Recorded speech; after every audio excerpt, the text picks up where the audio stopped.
President Trump has signed a flurry of executive actions over the past 5 days, including earlier today, advancing the Dakota and Keystone pipelines. So, just in case you weren't sure, we're not in Kansas anymore. And the way things are going, if they find some more oil in Kansas, Kansas won't be in Kansas anymore. The Trump Report starts now! You're tuning into the destination for TV superfan discussion, AFTERBUZZ TV. And now, let the buzz begin. Oh, my goodness. Wow. That's the quietest Public Enemy song I've ever heard. I don't hear it in my ears, but if the people at home hear it, that's all that's going to matter. Yeah, there we go. As the great Chuck D said, don't believe the hype, although, personally, sometimes the hype is all you're going to be able to believe because maybe you can't believe what the man is telling you. The white man in the White House. So we'll talk about all of that. But welcome to the Trump Report. I'm the moderator, Christian Bladt, at Christian DMZ. To my left, camera right, for those watching on YouTube, Scott Moore at S-Man80. Hey, guys. On the couch of, I don't know what it is. Alternative facts. Couch of, yes. I think we decided. Couch of alternative facts. Joining us, the one and only, Mr. Drexel Hurd. Hello. Now, in season 4, episode 2 of Sherlock. Oh, no, I'm sorry. You're actually doing a marathon of all 3 episodes of Sherlock from this season. You're doing that here tonight. Tonight. So I was able to steal you away from that because you had a I gap saw in you in the schedule. chat room, so thanks for talking about Margaret Thatcher with us. And, Look, I felt like I could bring the politics to that, and you can bring some Sherlock-like deduction here. Nice cross promotion here. Yeah. And if Sherlock could figure out, what's going on Maybe here we in this can. country, maybe we all can. Yeah. We're doing all 3 episodes tonight. We just finished episode 1, The Six Thatchers. We're going to Line Detective.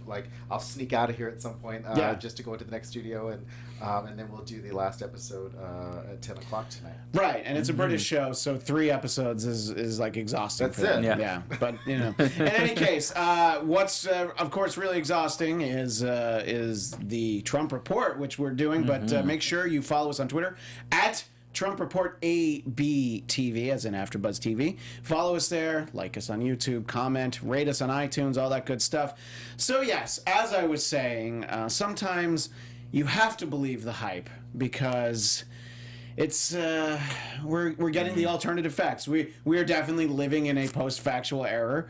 Error was a Freudian slip, but it's also an error. So Alexis, when you can, I'd like you to get the photos that I sent you. Now, when we were on the air, we saw these photos of the mall in Washington, D.C. on Inauguration Day, comparing 2017 to 2009. And the one that we saw, we're just like, well, that has to be from earlier because there's just too much empty space. And as it turned out, it wasn't from right at inauguration time, but it was from a little bit earlier, but it didn't actually fill in that much more. But we just figured there was no chance that was the one. So if you take a look, for those watching on YouTube right now, what the image is that you see, on the left is 2009, the first inauguration for President Obama, and that was at 11 a.m., so an hour before he started speaking. Skewing this image in Trump's favor is that the image on the right is at noon, right when he starts speaking. So there's another hour for people to fill in for Obama's. And as you can clearly see, there are less people on the right. And I did see sort of a funny, but not so funny because it's terrifying what goes on these days, that what they did is they zoomed in on the big white tarps that are there. And they showed it was just people in their Klan robes that were making up a big part of the crowd. Now again, it's just comedy. We're just we're not actually saying that there were people in their Klan robes. There's just a little comedy that was out there. But it could be with alternative facts. Right, with alternative facts. Yeah, exactly. So, for some reason, Sean Spicer, White House press secretary, needed, and look, you want to talk about a guy who's just following orders. He's got a job. And his job is the worst job ever. I think it's a pretty job. Yeah, terrible job. Kellyanne Conway's job, not as bad as his. His job is he has to go out there. It's like, no, take a look at it, and yeah, it's who are you going to believe, me or your lying eyes? Because look right there, clearly that crowd on the right is bigger. And Sean Spicer, look, good for him. He's got to get his check, and they doubled down and they said not only was that the biggest, not only was it bigger, but it was the biggest, and they Ever, that period. started throwing in, watching on air as well. Tens of millions. Mm-hmm. Yeah, is Drexel's mic on? I don't know if I'm hearing him correctly. I know that, but anyway.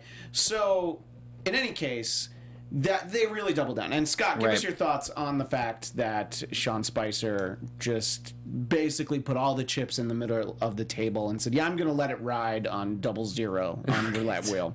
Go ahead, let's see.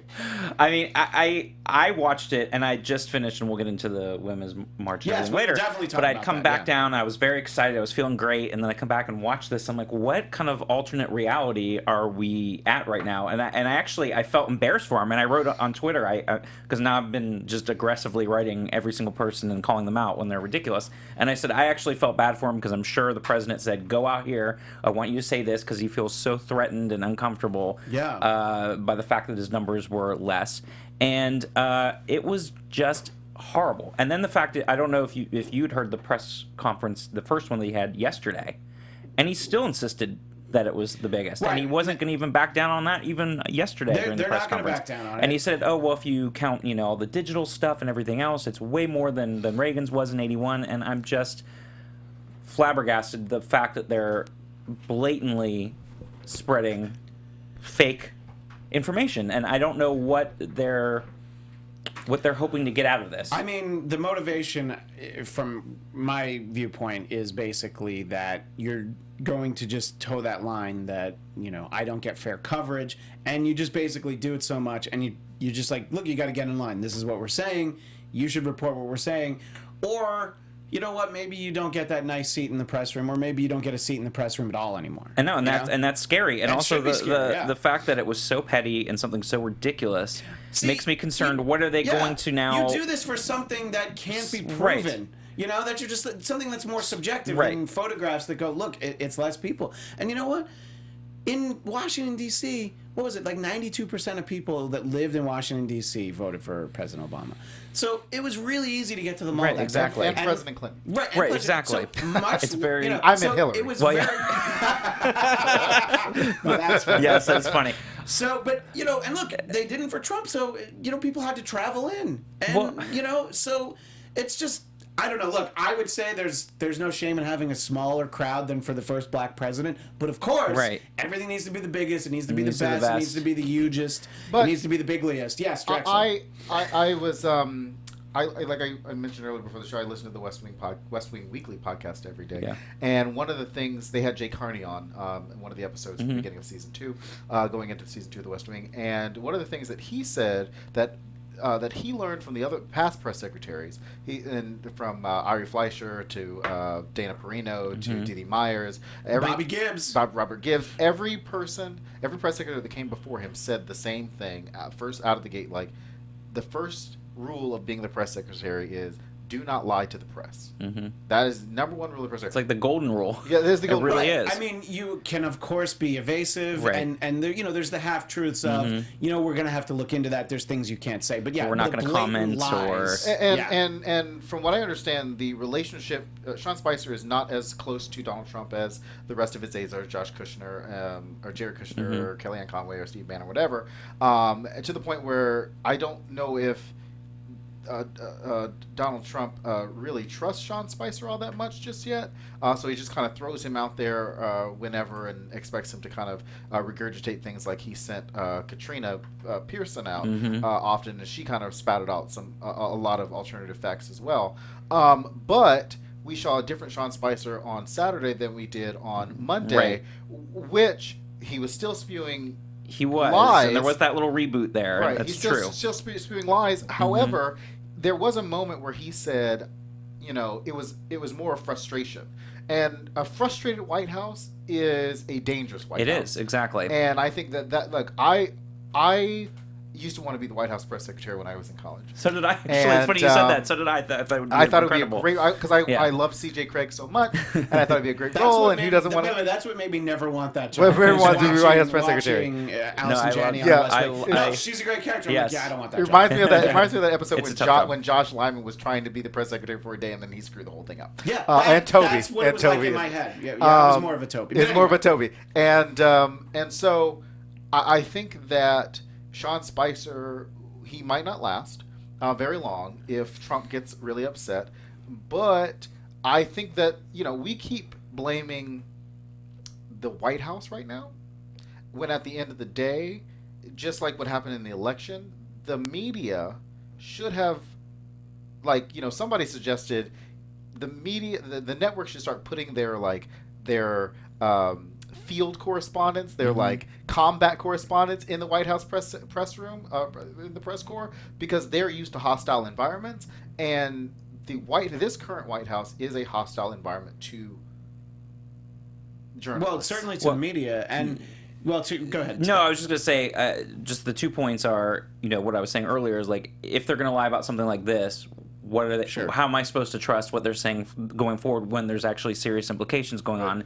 And the second thing I was going to say about you mentioning about that is I felt like I listened to the second press conference, or the first one really, on Monday, and I just kind of was baffled by the fact that the media was just sending all these very softball, light questions to him. And I kind of agree with you, Drexel. If the media is to say we're not going to cover your stuff anymore, of course Trump loves publicity and everything else, wants to be loved and adored by everybody. And if they were to really ask hard questions and really be on their A game, and then not even show up, like I heard CNN wasn't even going to show up anymore to his press briefings. I don't know how long that'll last. They're not going to answer your and they're questions, not going to be there, exactly. Yeah. Then don't show up and give them the attention. Answer your questions, there's no real benefit to being there. No. So you know what? Go ahead and But I think more people or more of the media need to do that, and really need to be focusing on their A game and really get back to the investigative roots of journalism, and not just focus on the sensational stuff like the MLK bust and other things like that are now going to play back into Trump's anti-media rhetoric. We need to have people that are going to be serious. And it kind of reminds us of the conversation that we had during Inauguration Day, which was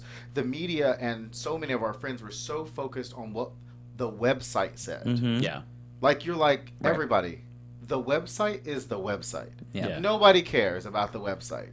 Yes, be glad that they didn't take down the fact that you could sign petitions, and that will come down eventually, I'm sure, once they start to realize what it actually was about. And all the people that they are actually all have the to crazy respond, petitions, that they actually have to respond to something. So, everybody is so focused on the wrong thing that they're going to allow this to happen. Yes, the networks need to put, the White House Correspondents Association now needs to put investigative journalists in this press corps, or the media just does not need to show up to press briefings. But one of the things that happened on Monday was that Sean Spicer started, and from what I understand, this never happens. Like a president will do it, kind of have a list of names who to call on, and it seemed that, from what I understand, Sean Spicer had a list, and he called on those publications that fit the narrative that they wanted to drive out, starting with the Christian Science Monitor, something like so obscure that you're like, don't go to the first. The first chair is the one that you typically go to. The Helen Thomas chair is the one that you ask the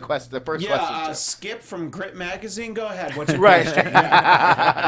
Right. No, look. I mean, clearly we could talk about this one issue for the whole show, and something tells me it'll come up again. But and Alexis, if you could put the chat room up on the monitor, it'd be good to see. I especially would like to know what our friend Storage Yard Resident, who I know is in the chat room, what he thinks. We're very, look, on some level, I think that a lot of people who watch the show should be happy for Storage Yard Resident, because he's gotten exactly what he wanted, and let's see how it all works out for him. But I would like to know his thoughts as he sees these things. Does he think it's a doctored photo? Or is it just like, oh yeah, but you can't really, you can doctor a photo, but you can't really doctor a video. And I even saw somebody's personal video from the back of the mall. Yeah. On what we were seeing at the time that Donald Trump was speaking. Right. Yeah. Giving his inaugural address. So there's too many things there that don't like, and then the transit authority being able to track how many people went on the subway and everything else. And Sean Spicer getting up there and saying nobody has hard numbers. So if nobody has numbers, he went on to give numbers. But then he gave numbers after that. That was the thing that was so ridiculous, and then he gave numbers after that. I mean, we've spent too much time on it, but the White House has spent way too much time on it, as evidenced by the fact that President Trump was speaking at the CIA, and, yes, he had a prearranged visit there, and it turned out his nominee wasn't confirmed, so he went anyway. But this is probably not what he needed to talk about, and by probably I mean definitely. But No. he can't help himself. He And can't. At the that's CIA. That's probably what the parenthetical subheading of this show should be. The Trump Report, parentheses, he can't help himself. He just can't help himself. He has to be the best. He has to always be right. And somebody always has to be clapping for him. right. Yes. Well, that's the interesting thing is he brings, talk about don't believe the hype. He brings his own hype squad. Right. You know, instead of I a mean, traveling press corps, instead of what do they call that? The press press pool. Yeah, the he's press got a pool. traveling clap pool. Well, Yeah. you know, there's morning radio shows that do that. They have people that sit there just to clap and laugh. And, you know, look, Trump, if nothing else, understands how to utilize the media. And I was watching that and I was like, oh, there's people in that room laughing. I didn't think of it. I mean, because you're not going to assume he brings human laugh To a track. CIA Yeah. headquarters, Not you're not there. going to think that. Yeah. And if you saw, like, you know, and we talked about just getting back to the actual the real issues, which is, you know, every executive order that he Yeah. signed has been a humongous photo opportunity in. Like, I don't remember seeing this many photo ops when President Obama was doing executive Not orders. executive orders. He 'cause just they're kind not of a- signed it and kind of Because talked they're about usually it. executive orders, they're not a big deal. Now I get it; it's the first few It's the first few days, and yeah. they're like, let's And- make this and- into and a big lot of thing, and I'm these are doing. But it's campaign like- promises Yes. But it's and- like lined up With everybody. all the people behind Today's Dakota Access Pipeline executive order, though, and Keystone Pipeline, and everything else that happened today, was the first time we saw Kellyanne Conway behind the desk. Yes. The first time they put a woman in the shot. Yes, because they were started like, getting "Oh, heat that there's snap." all these white older men Right. behind, and And not a Kellyanne single Conway woman. had to slither into the Oval Office. Exactly. Well, so here's the interesting thing: is there's no. Well, I mean, shortage there's a of lot of things. them because I was going to say the media. I was going to say yeah. really quick the media. Sure. The thing, his anti-media thing again, because then he had to bring it up at the CIA, that the media was lying about their feud, and yet he was the one that started on Twitter. And again, you can go back and see that. So I don't understand what this whole pathological lying. It's thing because that he's the trying to media get out of. is allowing him to do that. It's the New York just- Times yeah, is the the New York- only right. publication that put the word lies. Which was beautiful on that front front cover. page and said lied, which was great. And I was and watching. I want more of that from more of the media outlets, not just New York Times. And I did thank the New York Times on Twitter. but I want was more doing of a Quantico after show last night, and I brought it up on the show that, you know, they're moving into the second half of this season, and the networks are starting to move into a post-Trump America. I was reading that the networks are starting to cater their shows to bring in viewers from Trump's America so they can capture those viewers, and I think that's a mistake. I think you're absolutely right, I know. and I'm sure anybody here at AfterBuzz knows Yael Teagle, and she does the Law & Order SVU show, and they had a Trump episode that they have pushed several times now and may never air because I think that it was written and produced assuming that he was going to lose, and now they're like, well, this is just not going to be worth the headache. So I don't know, it's interesting. Storage Yard Resident, oh no, I don't like any comment that starts on InfoWars. Storage Yard Resident on Infowars.com, but I will read your comment because I like you. It went away. There it is. On Infowars.com, we're saying the photo was at an earlier time before Trump showed up. And yes, the photo that we saw first was that one. Now, the one that I showed was at noon, and there are more people for sure, but there are less people than in the Obama picture, which is the point. It's not the point of how many, what the difference is the point that the White House is like, well, Kellyanne presented alternative facts to the facts that people saw with their eyes. So, and the Nielsen ratings of who watched on TV was lower. I mean, all this stuff Yeah. is true and able to be counted. It's ridiculous of why he's continuing to lie about that, and then as we can get into today about lying about the illegal voters Yeah. again. Like, it's just ridiculous. But Storage Yard Resident, if you get all of your news from only two sources, InfoWars and the Trump Breitbart. Report. No, InfoWars and the Trump Report. I like to feel like you're gosh. going to get a little bit more of a balance there. So thank you for sticking with us. Let's very briefly, even though it was massive and hugely important, let's talk about the marches across the country. You know, people were referring to them as women's marches, but I know there were a lot of men there. And the big one was in D.C., but they were across the country. My wife went with a bunch of friends here in Los Angeles. I know a lot of people who went. And I think it was great to see why people were out. And we were having this conversation on The Tomorrow Show last night, which is basically that, you know, obviously if Hillary won, people wouldn't be so motivated to be involved. And no one's going to say, I'm glad that Trump won because it's made me more involved. However, that's what happened. And as a result, you're sort of getting this thing where people are like, oh, okay, maybe we don't just all sit back and think that, all right, everything's going to go our way, because it has for the last 8 years. But Yes. I feel like, and I thought the march was great. A lot of my friends went. A lot of everybody. I was working that day, so I couldn't get out there. But I think there's two things that happen to liberals and Democrats, which is we get hyped up, and then 6 months from now, it kind of falls to the wayside. Yeah. And I know Gloria Steinem was on Real Time Friday night, and Bill Maher brought that up. Like, what happened? What's post March? Right. And everybody's getting involved. Yes. I know there's an organization that's primarily focused on recruiting female candidates now. I think it's like, I can't remember. I know I saw it the other day. Well, Emily's list has always been a big one.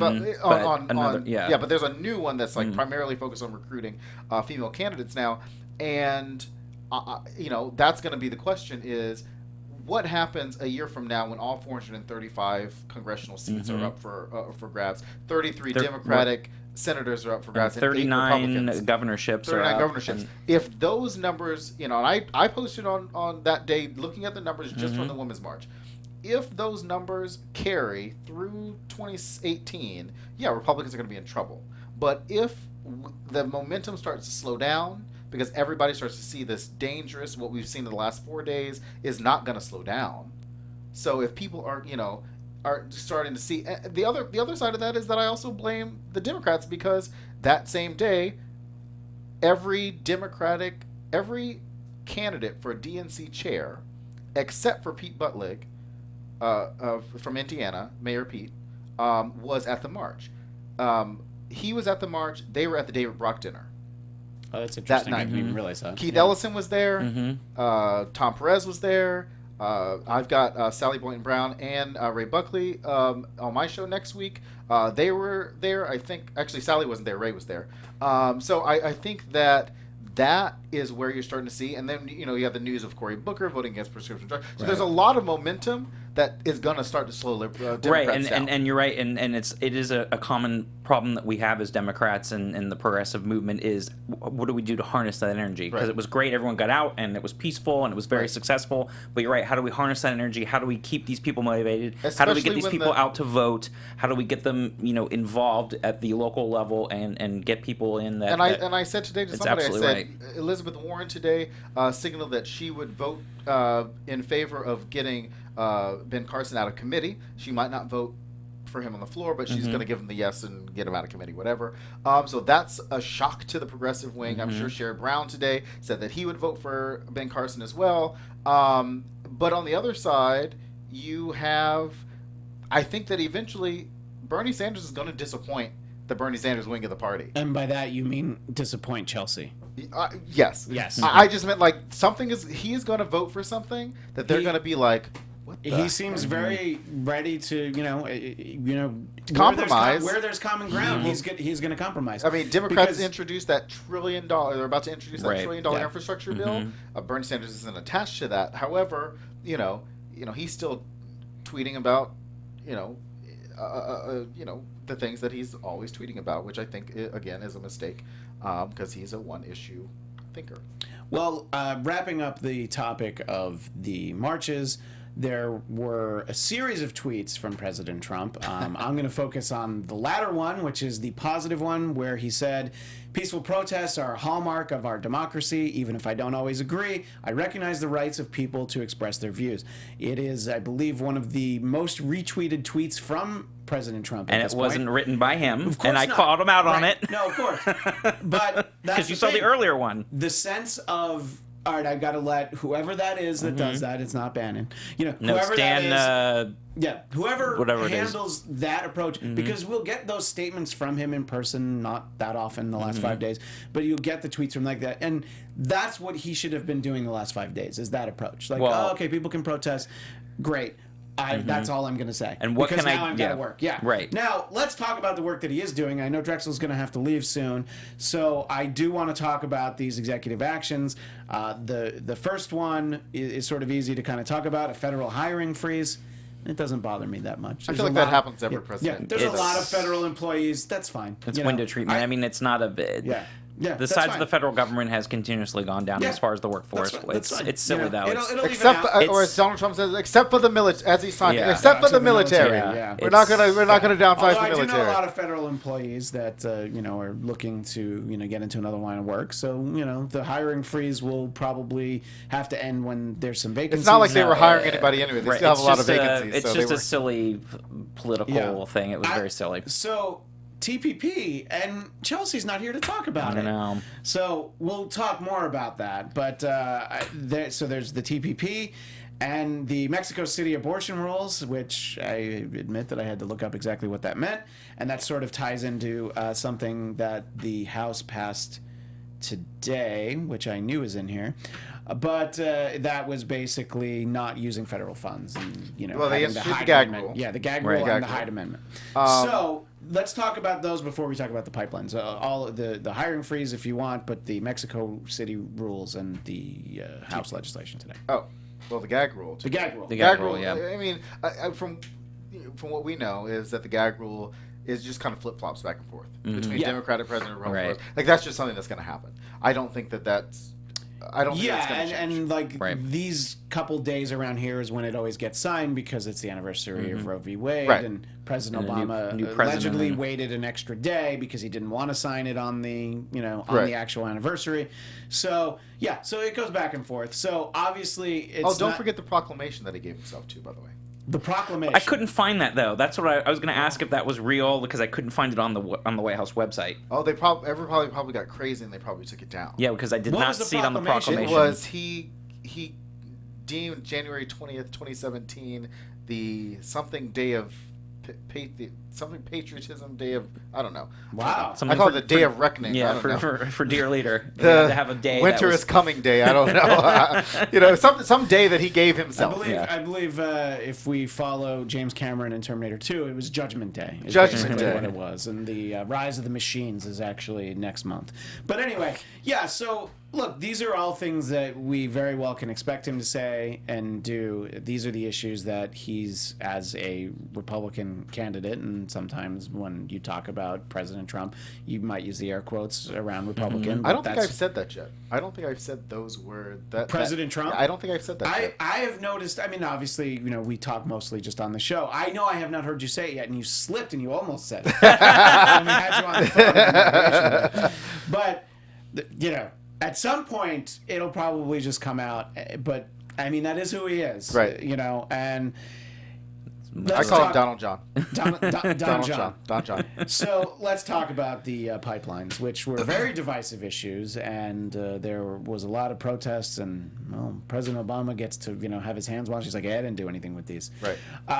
Again, not really that surprising, and I think to some extent people are surprised at how many of these things are happening right away. But that also shouldn't be that surprising because it's like, first 100 days. Look at the first 10 days. I think that's something that Sean Spicer will probably brag about at some point. Right, like the most executive order signed by any president ever, and then we can always say, well, Right. it was reversed when Democrats did it, then Republicans couldn't stand it. Right. Now all of a sudden it's okay. I think if and Bernie he Sanders does these came out in executive orders. support of the executive order right when it happened. Not surprising. Not that I'm a big fan of Trans-Pacific Partnership. However, the alternative, in my view, of what the Republicans would want in a trade agreement is not the same trade agreement that a progressive who is against the Trans-Pacific Partnership is going to want. Yeah. The trade agreement that Donald Trump is going to put forth will benefit more the corporations. I know that clause in the TPP that really benefited corporations in terms of how they were litigated against and everything like that. Like, if the new wave of the Trans-Pacific Partnership that the Trump administration will, cook up, will not benefit the workers like I think they will, and they will be it won't. sorely disappointed. So it's either you're going to have, at the end of the day, I think what progressives have to remember is there's going to be a trade agreement. There's always going to be, we are going to always be in a trade agreement. So this idea that the Trans-Pacific Partnership was so bad that we couldn't even test it out to see how it goes, you're going to get something worse. It's like the election. You thought Hillary was bad. look where we are 4 days into a presidency that who knows what's going to happen in the next 100 days. Kim K in the chat room, the real Kim K, not the other Kim K. Hey, Kim K. But I dare someone to ask Trump to explain what he's signing. We could bet you all the money I have that he has no clue about the documents Paul Ryan is having him sign. It's not Paul Ryan. Right. It's Steve Bannon. Right. Because somebody said to me today, or I was reading somebody's post today that said Donald Trump is not smart enough to cook up all of this stuff so quickly. Right. Oh yeah, no, he's just signing what's given to him essentially. This has Steve Bannon and what's his name, Mike Pence, written all over it. And I think to some extent, sure, any president is going to sign a lot of stuff. But yeah, the carefully curated issues that are being signed into law or signed into executive action are definitely for the base, for the people who voted and gave President Trump those electoral votes. So tomorrow he's expected to sign some more, restricting immigration from Syria and 6 other Middle Eastern or African countries. These countries include Iraq, Iran, Libya, Somalia, Sudan, as I mentioned. I'm actually surprised Iraq's on that list. Iraq?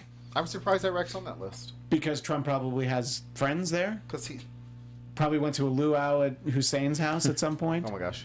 What? I'm just asking. These I genuinely, I'm surprised the amount of work that we've put into Iraq. Yeah. That Iraq would be on a list to ban. To keep out. We've put so much effort into it; they don't need to leave anymore. Now it's worth staying there. But I don't know. It's interesting because look, this is one of the things that people are worried about. This isn't the wall, but. Well, on the wall, I think he's going to do that tomorrow as well. Or you think the wall's going to be tomorrow? Well, that's what that's what they're saying. It said restrictions on that. Right, but they talked about the executive order to start the process of the wall or whatever they have to do. It's not a. It's not going to. It's not. These are executive actions that have an effect on the federal government. Right. How his administration works. What happens? Along the border, along these border states. States now have to be involved in this process. The Congress has to be involved in this process. It doesn't just happen. The power of the president doesn't just happen. No. And I know we talked about. We're going to talk about the pipelines. Yes. Or we brought up we're going to talk about the pipelines. And I said to somebody today, the Trump administration is going to have to decide between one of the pipelines to happen first. It's either going to be Keystone, which came first. Or it's going to be Dakota Access, which So if people want to, somebody said, "What can we do?" And I said, "You have to vote in 2018.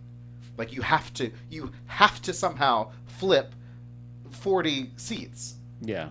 Next in 2018, which it can be seats. done. I mean, it happened in 2006, and it happened again in 2008. I mean, Darrell Issa here in California is up for re-election again, and he barely won out here. Right. So there are opportunities for Dakota Access pipeline to be stopped. Keystone maybe not so much, but because the Trump administration is going to have to choose between the two, one of the two. Yeah.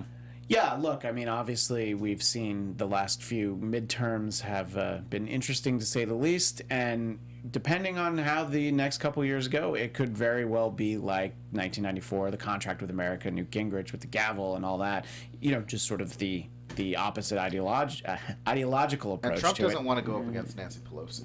Right. Which is interesting, by the way, on Inauguration Day, them sort of laughing and joking around about the pens. And like, oh, I don't want the pen for Tom Price. And, oh, Mr. President, giggling. And I'm just like, Nancy Pelosi, I think she's smitten by Trump. Right. And it goes back. Oh. And it goes back to what you said earlier about him lying about the voter fraud. That comment happened in the meeting with Democratic leaders at the table. Yeah, it's just and like not a ridiculous. Single Democratic leader, Chuck Schumer, nobody called Steny Hoyer was him in out. That room. Nobody came out of that meeting being like, this man just said this. Blatant and ridiculous lie because he can't even handle the fact that he lost. And I'm wondering, and this goes to everybody in the chat room, whatever. I'm wondering if we haven't really heard anything from Paul Ryan. We haven't really heard anything from Democrat. Like everybody seems to be very eerily calm. Either they're just all crazy, or they know something is happening that we don't know yet, and they're just kind of biding the time. They're just going to stay the course, and allowing him to do whatever he thinks he's just doing. say whatever. Let him play a little bit. He's going to say, and then pull the rug out from under him later. Because today we found out, like I said. about Elizabeth Warren voting for, but like these are things that they would have never, ever been voted yes on, ever put their name on, never, ever. And now here we are being like, Elizabeth Warren is doing what? And I know that she's up for re-election next year, but you know, Yeah, but this a is very the, blue this, state that, that that's she the doesn't kind have to that's the be kind of stuff concerned about. that gets people primaried. Mm-hmm.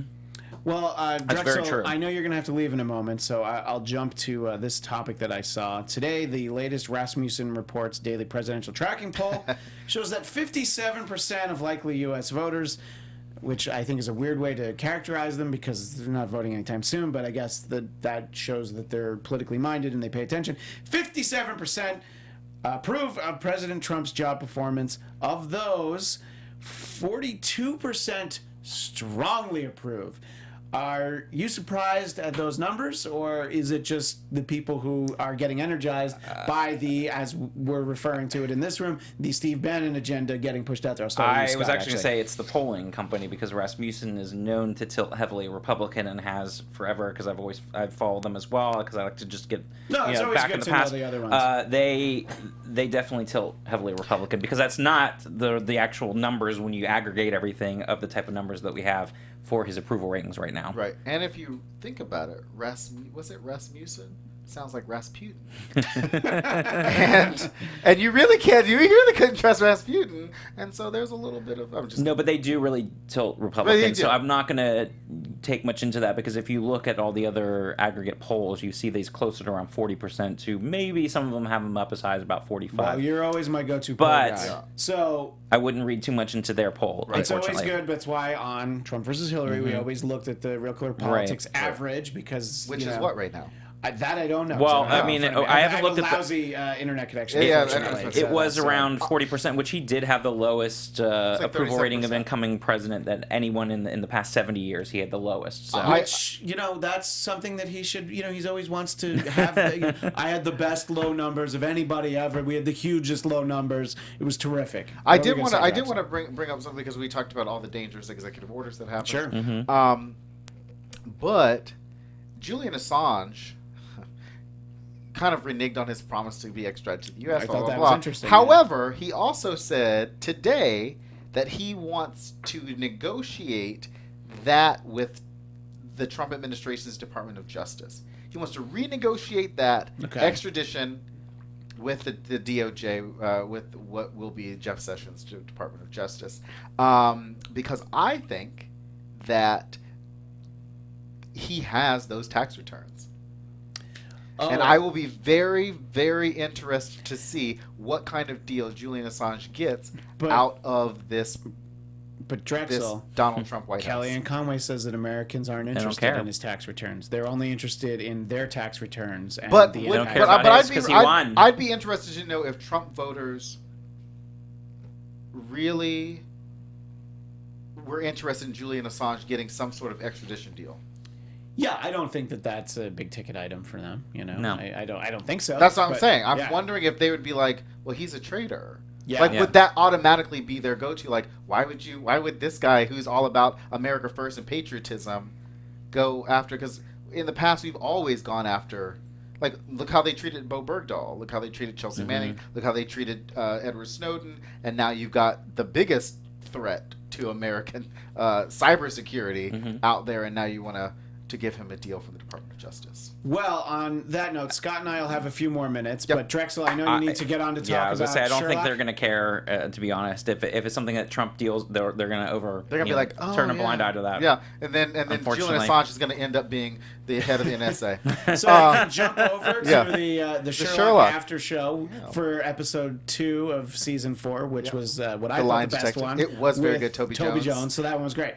So you can check that out. And Political Culture will be back next Tuesday. Yes, sir. At 6 Pacific. 6 Pacific with 2 DNC candidates, and Chelsea will be on next week's show. Yeah, that's exciting. As well as John Manganiello, who does the Big Brother After Show, as well as the American Crime. Well, and Chelsea better do our show too. If I get an email, I'm sorry, I'm too busy with Drexel's show. And I'm headed to Doubt Doubt on new Katherine Heigl show on CBS, so you can check that out. Show that comes out in February 15th, and probably The Good Fight, the spinoff of The Good Wife. So you can check me out Right, as well. the CBS All Access, CBS All Access spinoff. Yeah. Yeah. Well, Two CBS shows. Drexel, we always appreciate you stopping Bye, by. guys. At Drexel Hurd on Twitter. Thank you, Drexel. Thank you, guys. So now, Scott, there. Did you feel like you got to finish making your point there, or did I jump in with Drexel's plug and cut you off at all? Because I didn't.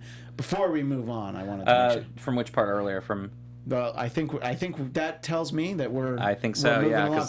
So what we're seeing a little bit of is some of the silencing of government agencies. There have been multiple federal agencies that are limiting employees' ability to issue news releases, tweet, or otherwise communicate with the outside world. We've seen this to varying degrees. The EPA, Department of the Interior, Transportation, Agriculture, Health and Human Services. And the White House comment line was shut down for a while. It'll apparently be back at some point, but last I checked, it actually was not back yet. Yeah. So basically, they don't want to hear from you, and they don't want you to hear from them. Is that the message that we can take away from the Trump administration?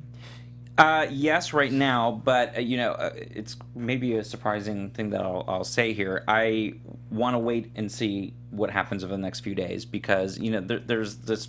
The problem is, and we kind of have it on both sides with the media, is Right. we've gotten so fixated on the sensationalism and the get it out first kind of thing that people sometimes don't vet things as carefully. And I want to see what really did happen. If he did say, the EPA cannot message out climate change things, and then that's an issue. If it was just let's regroup and let Right. Scott Pruitt get into EPA and whatever, and let's not. Then I'm like, I can give a little more slack. It just depends on what their motivation was No, I on think why they're telling them not to field reporters' questions and to be able to tweet the way they feel they want to and communicate to the public the way they want to. Because that is incredibly American. They should be able to have access to these government organizations, and it should be transparent, and it should be able to talk about what they feel they want to talk about without Right. being restricted by an administration. So we'll on check, either side. We'll check in on that in a couple weeks, and we'll see. Because Yeah. I agree that look, that's a very calm, rational approach. Is like let's just see what they do. There is a turnover, decent sized turnover. What is their motivation behind Yeah. it? And I've seen some of the stuff about how the Badlands Twitter was going rogue and everything, but then that wasn't on there. And I know someone did a parody account on there, and there's just a lot of stuff going on right now. So it's almost like let's cut through the noise and see what's really happening. And if it is happening where they're restricting them, then that's a huge issue, and we need to definitely get to the bottom of that. Right. And If it's just a simple matter that they don't want Obama administration holdovers, basically putting out things that contradict the policies that they're about to enact, then I guess it does make sense. But we will keep an eye on it. yeah, So I'm not a fan of them taking things off on climate change and other Yeah. things, but we'll see what happens. So the final thing that we're going to talk about before we go is SNL writer Katie Rich. She made a comment about Barron Trump, saying that he will be quote the country's first homeschool shooter. So first of all, not particularly funny. Second of all, as the White House press secretary's office said, it is a long-standing tradition that the children of presidents are afforded the opportunity to grow up outside of the political spotlight. The White House fully expects this tradition to continue. We appreciate your cooperation in this matter. I agree 100%. He's a 10-year-old kid, and I think that there's a fine line, because if you had said, there were comments that he looked bored on Inauguration Day, that's one thing. But then you sort of start making him the butt of jokes and things like that. I didn't like when they did it to Chelsea Clinton. There's a very infamous incident that, believe it or not, Rush Limbaugh had a TV show at one point. And it was very clear, he likes to downplay it. Supporters of Rush will say, oh, they got the wrong picture up there. But they said that there's also a White House dog, and they showed a picture of Chelsea, who was like 12 at the time. Yeah. And look, there was a lot of reporting on the Bush twins, and of course, Sasha, and they're not twins, are they? Jenna and Barbara. I just called them twins. No, they are. They are twins. Yeah. See, that sounded wrong, but okay. But they're not identical. That's why they look a They little are bit different. definitely not identical. But and then of course Sasha and Malia. So yeah, I completely agree. It's like you got to leave the kid alone. Yeah. If there's one bipartisan thing that we can all agree on, it's leave the kids alone. Because he's a minor and he had nothing to do with this or his dad or anything else. I think, it's one thing with the adult children because they're actively saying things and doing things. Present-day Chelsea Clinton goes out there and spoke on her mom's behalf. That's fair game if they're adults and they're, speaking on their behalf, like Eric and Ivanka and Don Jr. They're all fair game, but leave a minor who's growing up who's not involved. He should be kept out of it. And it's kind of the same thing. There's a certain degree, too, with Melania. I thought people were very harsh towards her, and people have obviously been way too harsh to former First Lady Michelle Obama. There is a sense that, yes, they're adults and they're part of it, but they also didn't necessarily sign up for this job, and that we can tell that Melania obviously is not comfortable with English, doesn't really want to be out there, so it's very uncomfortable for her, and it's really not, she didn't sign up for it. So her and Barron should be able to be left alone for the most part. Let them do their thing and trash Donald Trump or praise him or whatever all you want because he's there. He's there and he signed up for it. He's the president. That's your First Amendment right. Yeah, but don't try to keep the kids. Yeah, and, I think it's something we can totally grant. And it was really in poor taste for her to say that too. Yeah, I definitely agree. It wasn't funny. It wasn't funny. It was in bad taste. It was not smart. My friend Tom Kelly, he wrote something for Huffington Post that she apologized. She can be forgiven. It's okay. Whether SNL decides to fire her or not, because as comedians, a lot of times you got to kind of figure out where the line is. Right. And as Tom pointed out, you don't know where the line is until you cross it, and then you got to go back from it. Right. And I think if she had said that in a comedy club, people would have been like, and then that would have been it. But she tweeted it, and then everybody got to see it and it got around. So look, I don't know how funny she is. I just know that one thing from her. That's probably not she's been a writer for SNL for 3 years. Right. She's probably much funnier than that. So I hope that she this doesn't end her career, but at least some kind of punishment is fine. I have no problem with that. I was going to say, I don't think it's going to end her career in the sense that now someone will want to hire her because now she's out there. And she's That's true. But on the flip side, I do agree that, if she is apologetic and she went too far, there's ways to recover from that. I mean, obviously, Donald Trump had made some comments in the past, as we all saw that. Yeah. And people overlook that. So I'm not saying it's right or wrong, but I think there's a good opportunity for her to maybe be forgiven and to be able to move on and learn that was not appropriate and never do that again. And I think she has. But something that will happen again is this show next Tuesday night, 7 p.m. Pacific, 10 Eastern. Tuesday, that'll be the 31st of January. I hope that Chelsea will be back with us, but we also hope all of you will join us next Tuesday. Yes. We appreciate you being in the chat, those of you who are watching now. Obviously, everybody who checks us out after the fact, make sure you follow us on Twitter at Trump Report ABTV. Seriously, it doesn't take that long. You'll get the link to the show. We'll keep it easy for you. Follow us there. Like us on YouTube. Comment. Rate us on iTunes. For the now departed, but still with us, in spirit, Drexel Hurd at Drexel Hurd. You can go see his Sherlock after show now that we're done. I know. It sounded like he was dead. I know. That's why I said departed, but he just left. Spirit. He's on another show now. Scott Moore at SMan80. I'm Christian Bladt at Christian DMZ. We will see you next Tuesday night on the Trump Report. Thanks, everybody.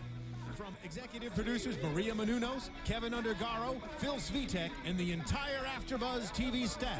We would like to thank you for listening to the AfterBuzz TV network. To watch or listen to other after shows and post comments or questions, be sure to visit AfterBuzzTV.com. I'm Sir Richard Wentworth, and this has been a presentation of AfterBuzz TV. Buzz you later. The views expressed herein are those of the hosts only and do not necessarily reflect the views of AfterBuzz TV or its owners or principals.